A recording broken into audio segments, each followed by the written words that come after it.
Dalam statistik kita bisa membuat tabel F ya. Misalkan kita probability-nya adalah 0,05, kemudian derajat kebebasan pertamanya atau numeratornya misalnya saya buat menjadi 4. Kemudian derajat kebebasan kedua atau denominatornya misalkan saya buat menjadi 3. Maka di sini akan menghasilkan tabel F 9,117182. Ini akan sama seperti di tabel F-nya.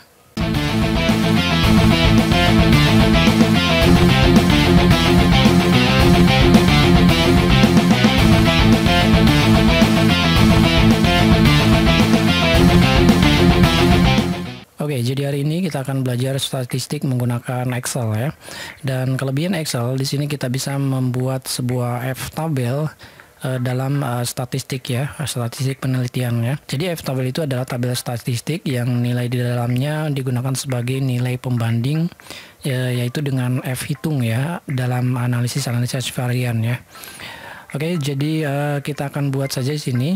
Sebenarnya ini sangat simpel sekali untuk menentukan F tabel dan atau membuat tabel F ya gitu ya.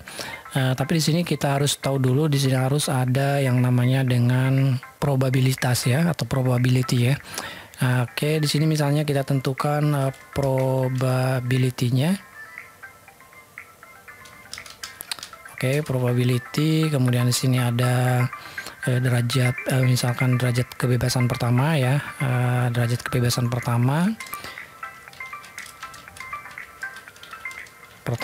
dan ini adalah derajat kebebasan kedua ya, misalnya kayak gini ya.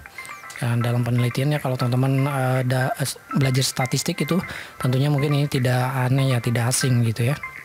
Oke, kalau sudah menentukan gini, misalnya kita akan temukan dulu ini tabel F-nya atau F tabelnya.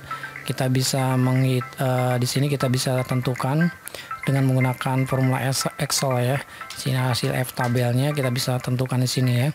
Oke, misalnya kita tentukan probability-nya misalnya 0,3 gitu ya. Kemudian derajat kebebasan pertamanya misalkan taruh saja 3. Ke derajat kebebasan keduanya misalnya berapa ya? 5 ya gitu ya.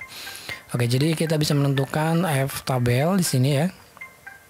Dengan formula, yaitu formulanya dengan menggunakan FINV ya atau FINV ya, FINV ya kayak gini ya.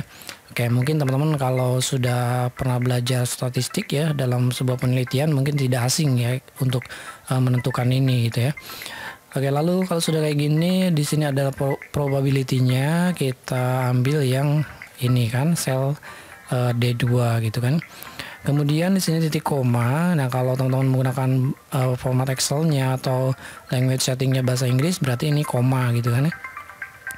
Kemudian derajat kebebasan pertamanya yaitu misalnya kita ambil yang ini ya. Kemudian derajat kebebasan keduanya kita coba yang ini misalnya, oke. Lalu kalau sudah kayak gini kita enter aja. Ini adalah hasilnya 1,604531 ya. Oke, kalau misalkan sudah kayak gini, kita juga bisa membuat sebuah tabelnya gitu ya. Oke, untuk tabelnya misalnya di sini adalah, oke di sini misalnya denumerator ya, denumerator. Misalkan kolom ini adalah denumerator dan kolom di sini misalnya numeratornya. Oke, jadi derajat kebebasan pertama itu sama dengan numerator ya atau derajat kebebasan pertama ya gitu. Kalau misalkan di sini derajat kebebasan kedua adalah denumerator ya. Oke, kita akan buat misalnya numeratornya misalnya 1 sampai ya kira-kira segini ya, sampel saja ini. Misalnya 27 gitu ya. Oke. Kalau sudah kayak gini di sini kita tentukan denumeratornya atau derajat kebebasan keduanya 1 sampai misalkan saya buat di sini ya sebanyak mungkin misalnya segini ya. Oke, kalau sudah kayak gini. Nah, kalau sudah kayak gini kita bisa menentukan ya, ini kita blok dulu supaya nanti di tengah ya. Ini jangan banyak-banyak, sampai 15 saja. Oke, segini saja.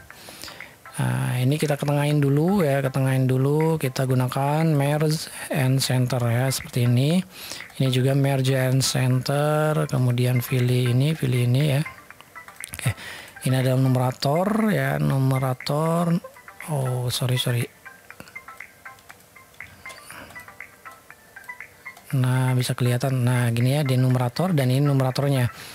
Oke, kalau sudah kayak gini, misalnya kita akan buat di sini, yaitu kalau misalkan numeratornya 1 misalnya, di sini kan 3 ya, numeratornya 3, kemudian denumeratornya adalah 5, kita bisa menentukan titiknya di sini ya, nilai dari tabel F-nya gitu kan ya. Nah, ini sini sebenarnya sama aja dengan fungsi, hampir sama gitu ya, dengan fungsi index match ya. Oke, tapi di sini lebih mudah dengan menggunakan fungsi FINV ya. Ini untuk tabel untuk materi Excel statistik ya. Kita langsung aja di sini kita tentukan VNV-nya gitu ya. FINV-nya. Di sini kan probability-nya kita ambil sini ya. Dan ini kita kunci aja supaya nanti kalau ditarik kita akan tetap di sel alamat D2 ya. Kemudian titik koma. Di sini degree freedom satunya atau tabel kebebasan pertamanya atau derajat kebebasan pertamanya kita ambil yang ini ya. Nah, karena di sini membuat tabel kita langsung bukan ngambil sini ya, tetapi kita ngambil ke sini ya. Kemudian kalau sudah kayak gini, derajat kebebasan keduanya kita ambil yang ini, oke. Tetapi di sini teman-teman, ini yang C2 untuk numeratornya itu kita kunci untuk barisnya ya, kita kunci aja di sini ya kayak gini. Dan untuk degree freedom 2-nya itu denumerator kita kunci kolomnya. Nah, seperti ini ya. Oke. Kalau sudah kayak gini kita coba enter. Nah, ini hasilnya kan 3,85184 ya. Nah, kalau sudah kayak gini kita tarik aja ke sini ya, oke. Nah, seperti ini. Dan kita tarik ke bawah. Oke. Nah, ini udah langsung otomatis ke bawah ya. Ya, sampai sini. Nah, ini banyak sekali ya.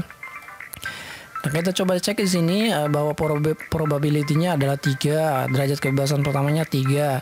Berarti kan di sini ya 3. Kemudian derajat kebebasan keduanya adalah 5. Nah, kalau misalkan 5 dengan 3 berarti ada posisi ini kan 1,604531 sama kan dengan yang ini ya. Kayak kita rubah misalnya ini derajat kebebasan pertamanya adalah 6 misalkan ya. Nah, ini akan rubah lagi. Nah, di sini kan 6, oke, di sininya adalah 5, maka akan diperoleh nilai yang ini ya. Oke, seperti itu ya. Dan ini kita bisa gunakan conditional formatting untuk menentukan ini ya, menentukan hasil dari tabel F ini ya. Oke. Nah, kalau sudah kayak gini kita coba pakai yang format tabel saja sini ya. Kita setting ya, kita pilih yang ini. Kemudian ininya adalah warna putih ya, seperti ini. Dan kita buat tabelnya ke bawah. Oh, ini satu lagi ya, 15 ya. Kita format cell, oke, seperti ini. Lalu pilih border ya. Kemudian kita warnanya yang segini aja. Kemudian kita pilih outline. Kemudian kita pilih vertical. Oke, seperti ini. Dan kita coba sini pilih yang ini. Dan satu lagi ini kita tarik lagi ke bawah, ke pinggir dulu ya, lalu ke bawah. Oh, sorry. Oke, seperti ini. Ini sudah langsung otomatis ya hasilnya. Nah, kalau sudah kayak gini kita coba hilangin ininya aja, grid line-nya ya. Oh, grid line-nya hilangin sehingga tampilnya seperti ini kan. Oh, ini juga harus kasih ya kayak segini gini ya. Oke, oh ini menggunakan format cell saja. Format cell, kita pilih yang ini, kita pilih yang ini. Oke, jadi sudah berhasil ya. Ini kita tengahin ya, karena kurang bagus kelihatannya. Oke, seperti ini. Ini juga denumerator kita tengahin. Seperti ini. Ya, seperti ini ya teman-teman, sangat mudah sekali bagaimana cara membaca atau membuat tabel F atau F table di dalam Microsoft Excel ya. Dan cara membaca F tabel itu ya seperti ini gitu ya. Oke, saya kira ini aja videonya, mudah-mudahan video ini bermanfaat dan terima kasih telah menonton video ini. Sampai bertemu kembali di video berikutnya. Assalamualaikum.